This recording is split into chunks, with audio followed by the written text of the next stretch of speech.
अब आपको दिखाते हैं फेमिना मिस इंडिया 2024 विनर्स के साथ exclusive interview. Beauty with brain को कैसे मिला नेम और फेम, आप खुद देखिए और सुनिए। मध्य प्रदेश 2024 निकिता।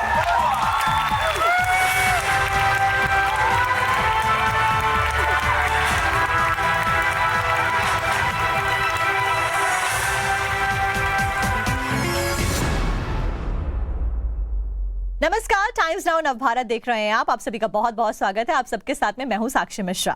फेमिना मिस इंडिया 2024 वो खिताब, वो ताज जो हर लड़की का सपना होता है। हर लड़की एक बार अपनी जिंदगी में जरूर चाहती है कि ये खिताब उसके नाम हो, लेकिन बहुत कम ऐसे लोग होते हैं जो कि ये सफर तय कर पाते हैं और उस सफलता को हासिल कर पाते हैं। आज हम इसी के बारे में बात करने वाले हैं। 16 अक्टूबर मुंबई में फेमिना मिस इंडिया 2024 का आयोजन हुआ। 30 कंटेस्टेंट्स ने यहां पर पार्टिसिपेट किया जो कि 29 स्टेट से बिलोंग करती थी, और ये खिताब इस बार अपने नाम किया है मध्य प्रदेश ने। मध्य प्रदेश से आने वाली निकिता पोरवाल ने, जो कि हमारे साथ में जुड़ भी गई हैं। निकिता पोरवाल, सबसे पहले तो बहुत बहुत आपका स्वागत है। थैंक यू सो मच साक्षी। और निकिता के साथ में हमारे साथ सेकंड रनर अप और फर्स्ट रनर अप जो कि रेखा पांडे और आयुषी ढोलाकिया है, वो भी जुड़ गई हैं। Again welcome both of you, और आप दोनों को भी बहुत बहुत बधाई। आप तीनों उस मकाम पर आज पहुंची हैं जहां पर पहुंचना हर लड़की का एक ड्रीम होता है और हर कोई इस मकाम तक पहुंच नहीं पाता।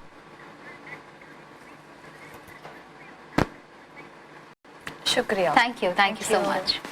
तो सबसे पहला सवाल मेरा निकिता से ही रहेगा। Nikita, once again congratulations to you.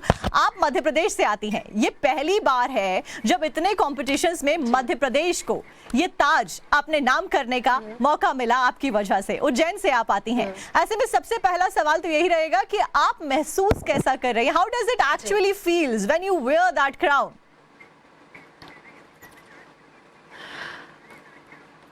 It actually feels like a dream. Everything around me is surreal, and I'm still pinching myself if it has actually happened. And I still reminisce my crowning moment, and I imagine myself standing there, and this has been my dream for life. I have manifested that moment for life, and listening to that Madhya Pradesh at last was something that gave me jitters and happiness, and I still cannot process the feelings of it, and I'm absolutely happy. Okay, next question will be from Ayushi. Ayushi, how does it feel? आप जहां से आती हैं, कहां से वो सफर आपका शुरू हुआ? कहां वो आपके माइंड में क्लिक हुआ कि I want to contest and मुझे फेमिना मिस इंडिया में आना है और मिस इंडिया के खिताब के करीब जाना है और जीतने का सपना कहां से आता है?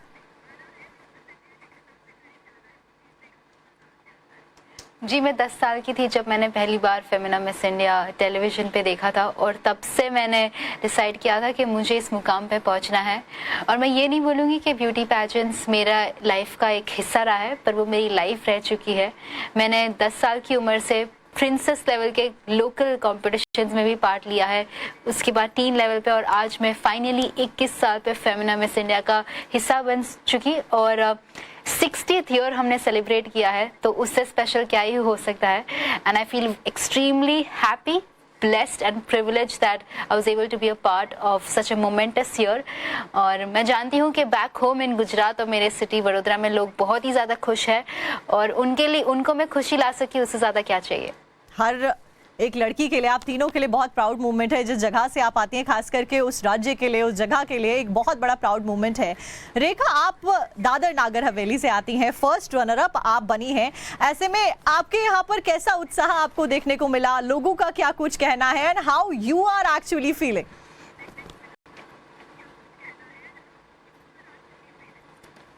मुझे तो काफ़ी अनरियल लग रहा है सब। ऐसा लग रहा है कि मैं आज भी सपना ही देख रही हूँ। यूनियन टेरिटरी को 4 साल हुए थे एक्नॉलेजमेंट मिले हुए फेमिना मिस इंडिया में, और यूनियन टेरिटरी को आज तक कभी भी कोई प्लेसमेंट नहीं मिली थी, ना कि टॉप 15 में, ना कि टॉप 5 में, ना ही किसी ने कभी ताज जीता था। I am the first one, and this is the history created, क्योंकि मध्य प्रदेश और गुजरात का भी पहला क्राउन है, और हम तीनों ही सिटीज़ का ये पहला क्राउन है जो हमने जीता है।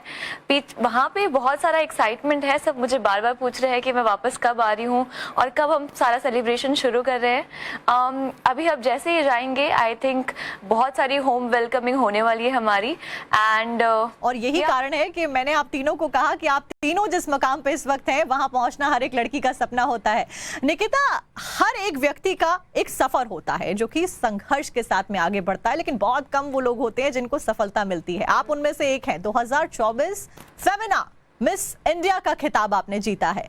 इस बीच आपका आइडल कौन रहा, रोल मॉडल कौन रहा, ये सवाल। मेरा रोल मॉडल मेरी मम्मी रही हैं, क्योंकि सब मुझे कह रहे हैं आज की स्मॉल टाउन से निकल के इतने बड़े शहर में अपना नाम करना और मिस इंडिया का प्लेटफॉर्म पे जाके विनर पोजीशन पाना एक बहुत बड़ी बात है, लेकिन जो बिहाइंड द हसल होता है, जो पीछे मेरे इतने सारे लोग हैं, जो मेरा पूरा शहर है, मेरी माँ है, मेरे दादाजी, मेरी दादी, मेरा जो पूरा फैमिली जो मेरे पीछे एक आर्मी की तरह खड़ा है, मुझे लगता है कि उनका सपोर्ट के बिना मैं यहाँ नहीं आ पाती।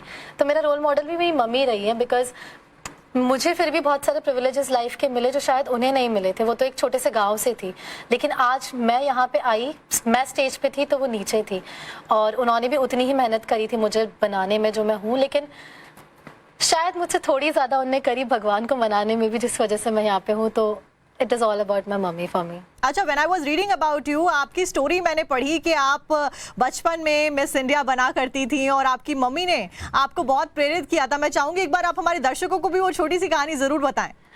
जब मैं छोटी थी, मैं 6 या 7 साल की, तब हर स्कूल में फैंसी ड्रेस कॉम्पिटिशन हुआ करते थे।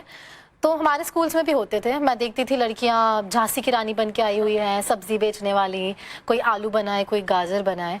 मेरी मम्मा मुझे मिस इंडिया बना के भेजा करती थी हमेशा स्टेज पे, और वो मुझे चलना बताती थी कि देखो तुम्हें ऐसे आगे जाके चलना है, तुम्हें अपना नाम बोलना है, आई एम निकिता पोरवाल, तुम्हें टर्न करके वापस आना और खड़े हो जाना है। तो ये कुछ मेरी जर्नी रही थी जहाँ पे मुझे लगा कि मुझे मिस इंडिया बनना है। मुझे पता भी नहीं था ऑनेस्टली कि मिस इंडिया होती क्या है या क्या रिस्पॉन्सिबिलिटीज़ होती है। बस छोटी सी निकिता को कहीं ना कहीं तभी लग गया था कि कुछ भी हो मुझे मिस इंडिया बनना है। कहाँ से आपने मिस इंडिया का सपना खुद से देखना शुरू किया अपनी आंखों से?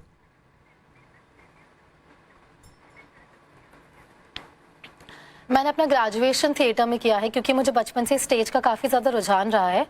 तो मैंने 7 साल से थिएटर किया है। 5 साल से मैं माता सीता का किरदार निभाती आ रही हूँ रामलीला में, और मैंने 3 साल की ग्रेजुएशन करी है। तो उसी ग्रेजुएशन थिएटर की ग्रेजुएशन के दौरान मुझे लगा कि मैं कहीं ना कहीं अपनी कहानी कह रही हूँ स्टेज के ज़रिए, मैं कहीं ना कहीं किसी और किरदार की कहानी कह रही हूँ स्टेज के ज़रिए। वो शेक्सपियर के कैरेक्टर्स हो सकते हैं, वो रामलीला में सीता हो सकती है, वो बहुत सारे किरदार हो सकते हैं, लेकिन मुझे अब भारत की कहानी कहनी है। And it's the right time that I should take a step towards making a history of India. मुझे उसी दिन से पता था कि मेरा सपना सिर्फ मिस मध्य प्रदेश या सिर्फ मिस इंडिया बनने तक का नहीं है। मेरा सपना वो ब्लू क्राउन लेके आने का है इंडिया के लिए, और उस क्राउन को वापस घर लाना है और अपनी कंट्री को वर्ल्ड स्टेज पे ऐसे रिप्रेजेंट करना है जो उसका रियल सोल हो। मिस वर्ल्ड 2025 का भारत की तरफ से प्रतिनिधित्व आप करने वाली हैं, उसको लेकर कितनी एक्साइटमेंट और क्या कुछ तैयारियां फिलहाल? मैं एक्चुअली 2026 में प्रतिनिधित्व करने वाली हूँ भारत का वर्ल्ड स्टेज पे, और एक्साइटमेंट तो उसको लेके भरपूर है, क्योंकि वो फाइनल डेस्टिनेशन है। वहाँ जाके मैं सांस लूँगी कि अब मेरा हो गया, जब क्राउन इंडिया आ जाएगा। और तैयारी की बात करें तो इंडस्ट्री के सारे बहुत अच्छे मेंटोर्स, सारे अच्छे ट्रेनर्स मेरे साथ अभी जुड़े हुए हैं। उनके साथ काफ़ी कुछ सीखने को मुझे मिलेगा। अभी क्योंकि मैं जस्ट अभी क्राउनिंग हुई है, तो अभी तो मैं ये मोमेंट जी रही हूँ, अभी तो थोड़ा विनर वाला फील आ रहा है। धीरे धीरे करके अब मैं अपनी ट्रेनिंग की ओर बढ़ूंगी। क्राउन सिर पे होता है तो it's a responsibility, and it does not give you wings to fly, but it makes you more grounded. As you said कि ग्राउंडेड रहना बहुत ज्यादा जरूरी है, जो कि एक बहुत अच्छी बात है। इस बीच आयुषी और रेखा भी क्योंकि हमारे साथ में हैं। Ayushi and Rekha, I would like to know कि आपके अब आगे करियर प्लान्स क्या होंगे। सबसे पहले आयुषी, आपसे मैं जानना चाहूंगी कि जनरली मॉडलिंग के बाद बॉलीवुड में भी एंट्री का स्कोप रहता है, उसको लेकर आप दोनों का कोई प्लान?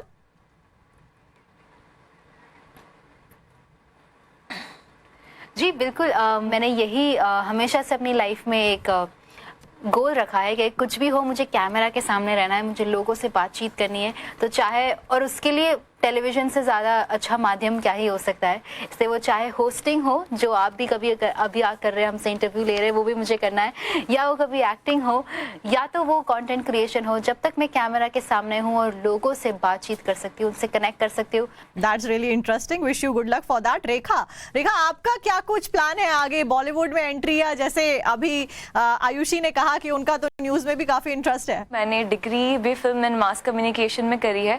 आपके न्यूज़ रूम में एक पीसीआर रूम होगा, मैं उसी पीसीआर रूम को हेड कर रही थी कुछ महीने पहले तक, और अब मैं कैमरा के सामने काम कर रही हूँ। और मैंने जो कुछ चीज़ें रियलाइज़ करी है पिछले कुछ महीने में, वो ये है कि मेरे अंदर ऑडियंस को लेके बहुत सारा प्यार है, और वही प्यार मैं कैमरा के पीछे भी चेस कर रही थी, और वही प्यार मैं आगे जाके भी चेस करना चाहती हूँ। अब वो एक्टिंग के जरिए होगा, बट उसके पहले करके किसी कॉलेज में अच्छे स्टूडेंट्स के साथ अच्छी क्लासेस ले रही होती, because I have always been a literature student, और हिंदी से मेरा बहुत जुड़ाव है, तो मैं हिंदी को आगे और एक्सप्लोर करना चाहती हूँ। Okay, that's interesting. फिलहाल आप तीनों का बहुत बहुत शुक्रिया हमारे साथ जुड़ने के लिए। Nikita, congratulations to you. Rekha, आपको भी कांग्रेचुलेशंस, एंड आयुषी, आपको भी congratulations. Thank you so much all three of us for joining us. Thank you. शुक्रिया। Thank you Thank you so so much for much. having us. तो ये थी फेमिना मिस इंडिया 2024 की winners, जिसमें निकिता पोरवाल सबसे आगे विनर रही, और उसके बाद फर्स्ट रनर अप और सेकंड रनर अप भी हमारे साथ में जुड़ी।